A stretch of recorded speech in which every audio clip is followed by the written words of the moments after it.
Welcome back everyone to another episode of Let's Talk Tuesdays. My name is BrendenPlayz. We are 1 week out from the Night of Champions pay-per-view, so we're going to discuss that obviously in today's episode. The big question you guys probably have is, where is Payback?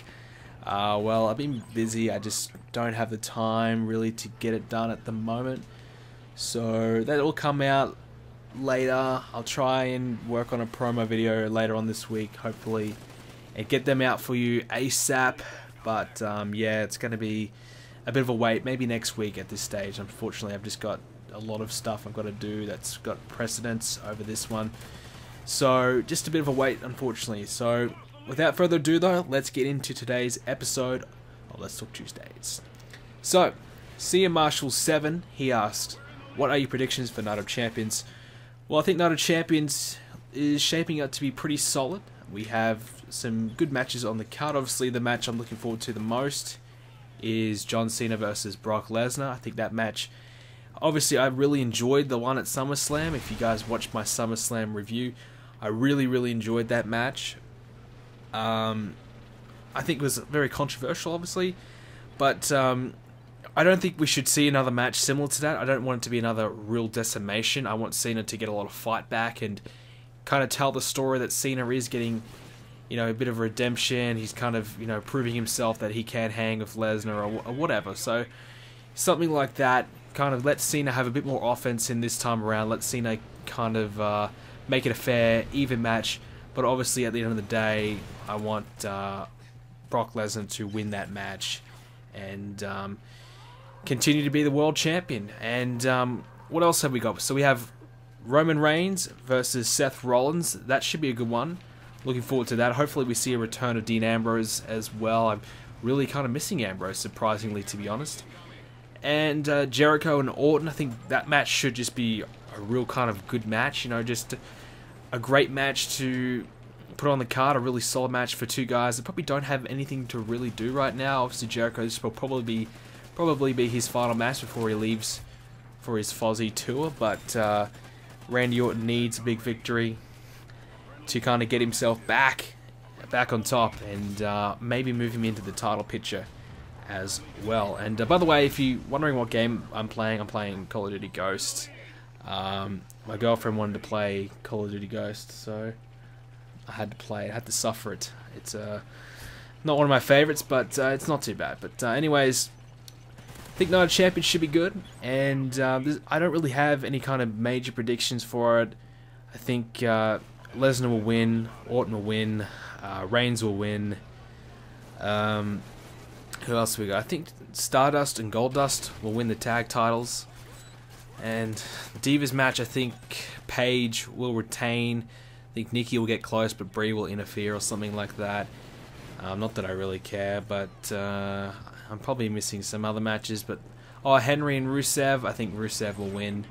But yeah, so should be a good show overall. Looking forward to it, but I won't be watching it live, unfortunately. But I think it's going to be a lot of fun. So we'll have to wait and see how it all pans out. I'm going to do a full kind of Night of Champions preview over on my second channel, BrendenSSIMS. So the link to that will be in the description down below.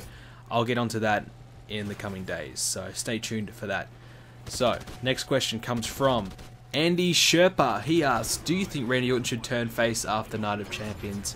No, I don't think so. I think Randy Orton should continue to be a heel. I mean, do you turn him face to feud with Lesnar? Perhaps, but I think his best work is done whilst being a heel. And when he kind of destroyed Roman Reigns on Raw a couple of weeks ago, it was really kind of bringing back the vicious Viper that we all know and love. So I think Randy Orton's just kind of hitting his strides a little bit again as a heel. So I would not want to change him or turn him at the moment.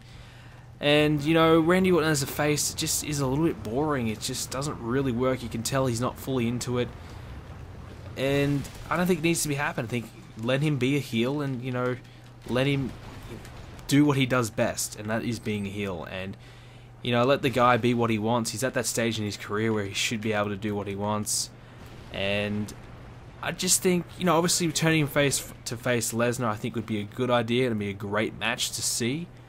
But I just think that it's not the right time to do so right now for Orton.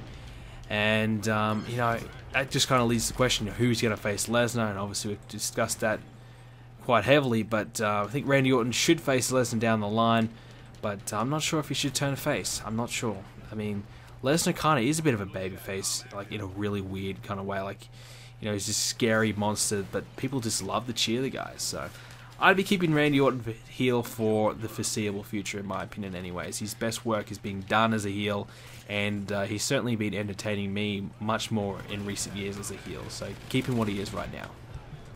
Next one comes from the Shadow Prince. Do you see Kane's career ending soon? Well, I probably would say I hope so, but I don't think so. I think Kane's probably got another couple of years in him, and he also added on the fact that he's doing this corporate Kane thing, so he's not wrestling all that much. And in the past year or so, he hasn't wrestled all that much, really. I mean, he came back and he had the big push against Daniel Bryan, but there's a lot of time where he was left off TV as well there. And I don't know, I think Kane, just as a character, is stale. I mean, this corporate Kane thing sucks, and his Demon Kane thing's just played out. There's not really much you can do with it. Nobody cares about it. That's also a big issue. I think Kane's just kind of washed up. He's just a bit of a has-been. But he's also a very valuable upper mid-card, I guess, pushing it main event guy that you can use to kind of enhance the guy that you're pushing. So when you want Chris Jericho to kind of look strong heading in towards Night of Champions, who do you have him face? You have him face Kane, get the victory over Kane. When you want Roman Reigns to look strong, who do you have him face? Have him face Kane, because you can have Kane lose all the time, but it's not going to hurt his credibility. Whereas if, you know, like I said a few weeks ago on Let's Talk Tuesdays, when Cena destroyed the Wyatt family, I said it should have been someone like Kane, because Cena can destroy Kane. Kane still has that credibility, but you're not going to hurt a talent in the process. You know, Kane, he's not going to get hurt from it, whereas, you know, it can enhance Cena, but not really going to hurt Kane in the process. So that's where Kane is very, very valuable in my opinion. Same with Henry and Big Show. That's why I think those guys should stick around, because they serve a very valuable purpose for that reason alone. But Kane, I still think he's got another couple of years left in the body, and you know, hopefully we don't see him near the title or picture or anything like that, but keep him doing what he is right now. Yeah, I can live with it. The next one comes from Bullet Sky O'Connor. He's got 3 questions, but I'm just going to answer the final one, and which is, how long do you think John Cena will be out after Night of Champions? I think Cena will be out for about 10 minutes. he'll be back on Raw the next night, and, you know, talking up how he did it for the fans or whatever, and he tried his best, but he couldn't beat the Beast, something like that. He's not going to be out for a long time. And Cena, if he does cop a beating, the maximum he'll be out for is a week. So, okay, I'll answer the other ones as well. So, Sting vs. Undertaker does happen at WrestleMania 31. How do you think they'll have Sting debuted? Well, obviously just have Sting come out. Man, maybe a surprise Royal Rumble return would be pretty cool. I think that'd be, you know, that'd be shocking. That'd be like, wow, you know, he's Sting, and I think that'd be exciting to see. And, you know, if it doesn't get leaked out, that'd be awesome. And maybe just have a stare down. I mean, just have Taker and Sting stare down. Maybe have Undertaker come out and say, look, you know, everyone expects me to perform at WrestleMania 31. I just don't have it in me, whatever. But then you have Sting come out and, you know, challenge into one more match, and, you know, icon versus icon, legend versus legend, something like that. I don't know, but something like that would be cool. And his last question, after Triple H, who do you think will face Roman Reigns leading up to the Royal Rumble and leading up to WrestleMania 31? Well, you could probably have someone like Bray Wyatt face him. Maybe even if Cesaro is built up, you can use Cesaro. Or maybe a Kane, maybe a Big Show, maybe a Henry. Like I said, these guys that you can use to enhance a Roman Reigns, make him look strong for the Rumble, something like that. This next one comes from Daniel Barlow. To cut it short, I'll just say the opening. What has happened to the team of Xavier Woods, Big E, and Kofi Kingston? He goes on to say what's been happening over the past month. We haven't seen him for about a month now, and what is going to happen with him? Honestly, I really don't have an answer for you. 1 minute, like you said, we were looking to see these guys be the next big stable. The next minute, they're doing nothing. They have been testing the waters with this team in live events, so I think they still may have plans for them. I'm not sure yet, but we just really have to see how it pans out. I mean, this stable could really revive these guys' careers, because right now I don't see a future for these guys. They're struggling, and it's just really just looking really grim, especially for Xavier Woods.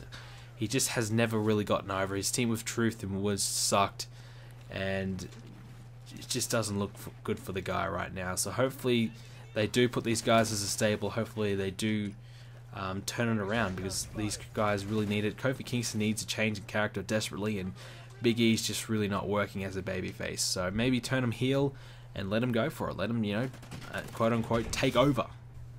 This next one comes from Hassel. After Stardust and Goldust have this title run, well, supposedly, I don't know if they'll win it, but I would say they will. You think Stardust have to go back to Cody Rhodes and maybe feud with Goldust at WrestleMania 31? Well, these guys, I think, still want that match. I think the fans still want to kind of see it. It'd be a good way to send Goldust off, have Cody Rhodes turn heel on Goldust. Well, people say maybe I don't know.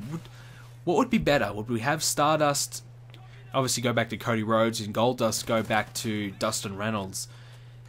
Do we have Stardust be the face, or Cody Rhodes be the face, or Cody Rhodes be the heel? That's the interesting point. Maybe Cody Rhodes is a face to kind of get him over as a fan favorite, because I think people could cheer for the guy. I mean, he's had a long run as a heel, hasn't he? And he had a short run as a face. It kind of worked. Him and Goldust were getting monster cheers when they did the whole authority angle. So I think Cody Rhodes can get over as a face. So maybe perhaps have Goldust turn his back on Stardust, and then they lose the face paint and go back to their original selves or whatever, and build towards a match. I think it's been a lot of years in the making, and I think a lot of people do want to see it. I think it'd be a good mid-card match, just a good, real personal feud, personal issues match on the card, and you know, it'd be a good way to kind of put Rhodes over and maybe send Goldust off, a bit of a retirement match perhaps. I mean, the guy's getting up there in age, so he can still go, so maybe he doesn't want to retire, but yeah, I think it'd be a good way to kind of send him off. But I don't know if they're going to win the titles. I think for some reason the Usos just keep the titles. They're not really doing anything with it, but who knows what's going to happen. So would I want to see a match? Oh yeah, definitely, I want to see that match. The last question comes from MathWiz97X. Of course, you can find him on YouTube by typing in MathWiz97X in the YouTube search bar. You'll find his channel full of fantastic videos. I tell you what, you got to go check him out. He's one of the best WWE YouTubers, if not the best, going around. So check him out. He asked me, would you ever consider doing any other collaborations with other YouTubers like you did with Yellow in W13? It could be anything from a one-off video to a full-scale series. Well, I thought about it, but the big problem that I have with that is the time zone difference, and the reason why I stopped that series with Yellow, of course, that was the GM mode series on W13. It was pretty successful, I'll admit. It was I enjoyed doing it, but it's just the time zone difference. We couldn't communicate with each other. It's just, you know, so difficult to get in touch and, you know, work on a series when the time zone was, I think, 10 hours difference at the time. I think the Americans have like 15 hours difference, something like that, with me as well. So it's really kind of crazy time zones. It's not so bad with America, actually. It's really bad with UK, but with America it's okay. So that's kind of the biggest issue with that.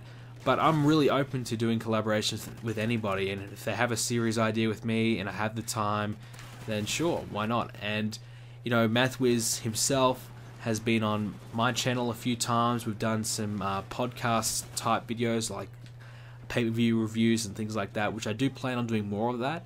And I really enjoyed the SummerSlam one we did. I don't think I'll be able to do Night of Champions though this time around, but for future pay-per-views I really want to do that, and I would love to get a lot of YouTubers on there and we'll shoot the shit about the pay-per-view or something like that. That'd be a lot of fun.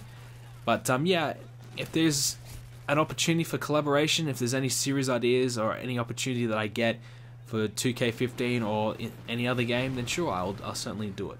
So that will do it for today's episode of Let's Talk Tuesdays. If you enjoyed it, please leave a like on the video. Make sure you subscribe if you haven't already, and as well as that, leave your questions for next week's episode by leaving a comment in the comment section down below or over at the forums at BrendenPlayz.com. Linked out in the description down below. Leave a post there. Sign up today. Make sure you do that. Also, leave a comment saying what game you'd like to see me play in future episodes. Thanks guys for watching, and I'll see you next Tuesday. Continue the discussion about this video and everything to do with BrendenPlayz by using the hashtag BPZ.